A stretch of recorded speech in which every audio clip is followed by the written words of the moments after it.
Et j'accueille Pauline Desroulèdes.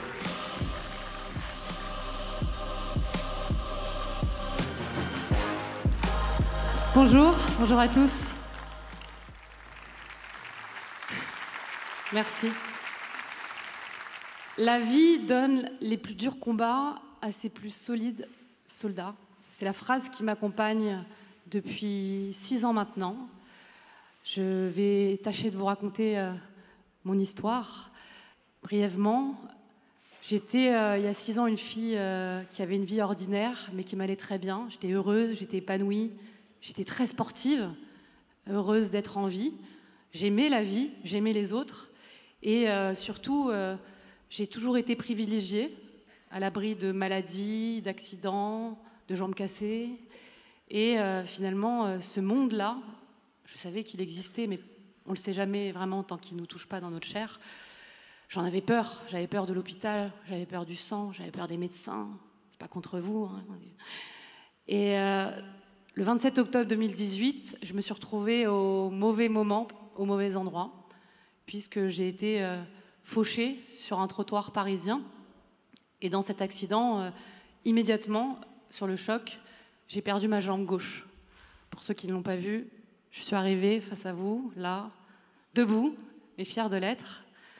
Et c'était pas gagné. C'était pas gagné parce que quand je suis par terre, je vois tout de suite que ma jambe n'est plus là. Et la jeune fille, ignorante, insouciante que j'étais, bascule dans un cauchemar qu'elle ne pouvait même pas imaginer dans ses cauchemars les plus fous. Ça a été un moment de détresse absolue. Mais tout de suite, j'ai compris qu'on peut tous basculer en une fraction de seconde dans le camp des victimes. Et moi, ça m'est arrivé. Celles qui pensaient que ça n'arrivait qu'aux autres, parce que ça nous fait du bien de le penser, ça nous rassure. Alors, sans vivre dans la peur, on se dit que ça ne nous arrive jamais. Et c'est vrai que ce 27 octobre 2018, ça m'est arrivé à moi. Mais tout de suite, j'étais par terre et j'avais la chance d'avoir sur place mon amoureuse qui m'a dit « T'inquiète pas, je vais t'aimer toute ma vie ». Et c'est vrai qu'à ce moment-là, je me raccroche à cette phrase et je me raccroche aussi à l'idée de me dire « Ok, on va me recoller ma jambe, on va me recoller ma jambe ». Et c'est vrai que je suis emmenée à l'hôpital militaire de Percy. J'apprendrai plus tard que je suis hospitalisée là-bas parce que ce que j'ai, c'est une blessure de guerre, une jambe arrachée. Et la première question que je pose en arrivant à l'hôpital, avant d'aller au bloc opératoire, c'est « Est-ce que vous allez pouvoir me recoller ma jambe, monsieur ?» Et le médecin qui est auprès de moi me dit « Non, ça va pas être possible, mademoiselle. » Donc là encore, c'est le deuxième moment de détresse, parce qu'il balaye d'un revers l'espoir de récupérer ma jambe. Et donc, moi qui ne lâchais jamais prise jusqu'alors, cette fois-ci, je lâche, parce que le chagrin m'envahit et que je ne sais pas ce que va être cette vie d'après. Je sais qu'il y avait la Pauline d'avant et la Pauline d'après. Et je vais au premier bloc opératoire pour une première opération. Quelques heures plus tard, je suis en salle de réveil, évidemment très shootée, vous l'imaginez. Et là, les premiers visages que je vois autour de moi, c'est ceux de ma famille, mon père, mes frères et sœurs, mon amoureuse.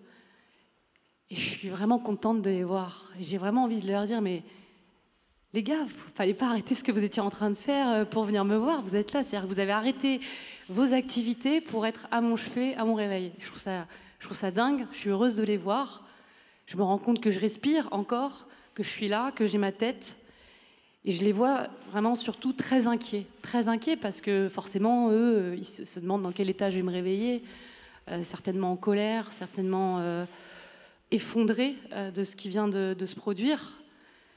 Et je les regarde, je vois leur inquiétude, j'ai envie de balayer cette inquiétude.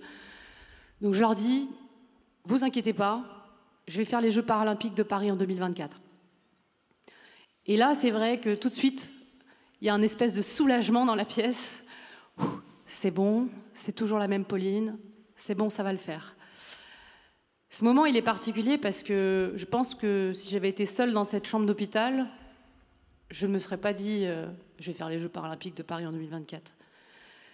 Je ne l'aurais pas dit parce que j'aurais pas eu la force de cet entourage en face de moi qui m'a renvoyé voilà, ce signal d'inquiétude qui, moi, m'a permis d'avoir ce déclic, de leur dire voilà l'objectif que je vais poser pour les 5 prochaines années. Voilà ce que je vais essayer de faire. Sur le papier, évidemment, imaginez-vous, je suis sur mon lit d'hôpital, j'ai une jambe arrachée. J'étais certes sportive, mais pas sportive de haut niveau. Les Jeux paralympiques, c'est vrai que c'était un projet assez ambitieux, mais je pense qu'il faut se fixer des objectifs haut et fort parce que ça permet de s'élever, ça permet de donner le meilleur de soi.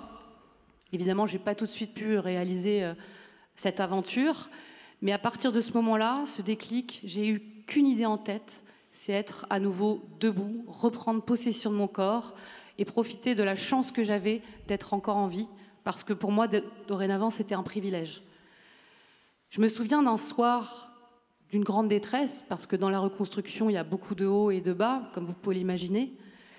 J'étais cette fois-ci effondrée, en colère, en larmes, et on fait appeler le chef de service, colonel, puisque c'est l'hôpital militaire, qui rentre dans ma chambre. Et je me souviens que cet homme, déjà, quand il rentre dans ma chambre, il en impose, et tout le monde se tait. Et il arrive vers moi et il me dit « Ok, c'est vrai, il te manque quelque chose. On va pas te mentir, il te manque quelque chose, tu as perdu ta jambe. Mais dis-toi que tous les projets que tu avais, ils sont juste reportés. Ce qui t'arrive là, c'est un détail. » Et ces mots, ils ont résonné en moi pendant tous les mois qui ont suivi. Parce que ce colonel, tout de suite, il m'a considérée comme une des leurs. Et il m'a dit « Tu vas voir, tu vas aller en rééducation, on va te mettre une prothèse, tu vas remarcher, tu vas être dans l'effort et tu vas aimer ça. » Et il avait raison. Il avait raison parce que j'ai remarché 4 mois plus tard, grâce à cette prothèse, haute technologie, qui est un ordinateur en fait, avec un microprocesseur qui me permet de marcher presque comme tout le monde, de soulever des charges de plus de 100 kilos. Le seul défaut, c'est que c'est très lourd. La technologie est encore très lourde et j'espère que grâce à vous, il y aura des avancées dans un futur proche. Mais j'ai pu remarcher, grâce à cette prothèse, l'extension de moi, ma nouvelle jambe. Et ça a été une fierté immense. Une fierté immense parce que je ne pensais pas un jour que ça puisse être possible. Toucher dans ma chair, moi, la sportive, pour qui c'était une drogue, le sport, pour qui il fallait absolument faire son crossfit, son tennis, de me dire que ça pouvait être encore possible, je ne le croyais pas. Et c'est vrai que cette aventure des Jeux, j'ai pu la rencontrer, là encore, grâce à des rencontres, à des personnes exceptionnelles qui m'ont fait confiance. Et je ne serais pas arrivée à l'objectif que je m'étais fixé si je n'avais pas croisé la route de ces gens-là. D'abord, ma coach, et puis mon préparateur physique, mon préparateur mental, la Fédération française de tennis.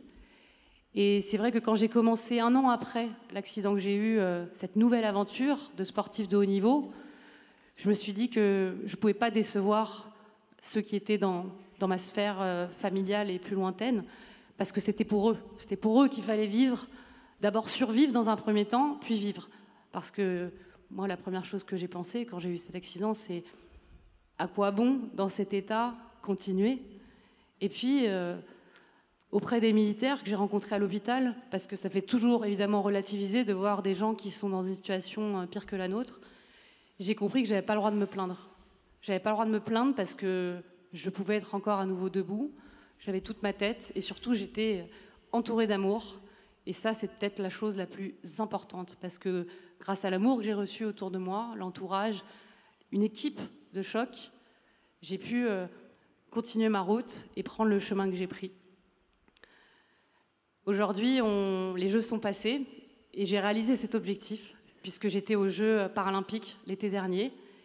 Et je me souviens, quand je suis rentrée sur le central de Roland-Garros, réaliser seulement à ce moment-là ce que je venais de faire. Ces 5 dernières années qui viennent de s'écouler. Et c'est vrai que j'étais quelque part heureuse et fière, alors que c'est pas mon genre d'être fière de moi. Et je me suis dit, ok, c'est bon, on l'a fait.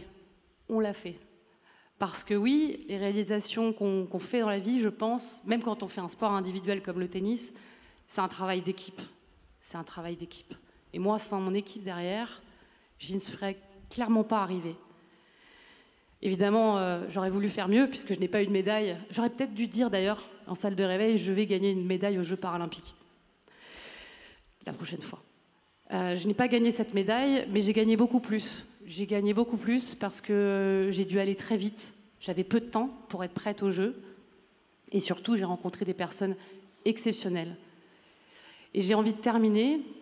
Si on m'avait dit un jour, il y a 6 ans, que je serais face à vous, à Bercy, je ne l'aurais pas cru, clairement. Comme quoi, impossible peut devenir possible. Merci à vous.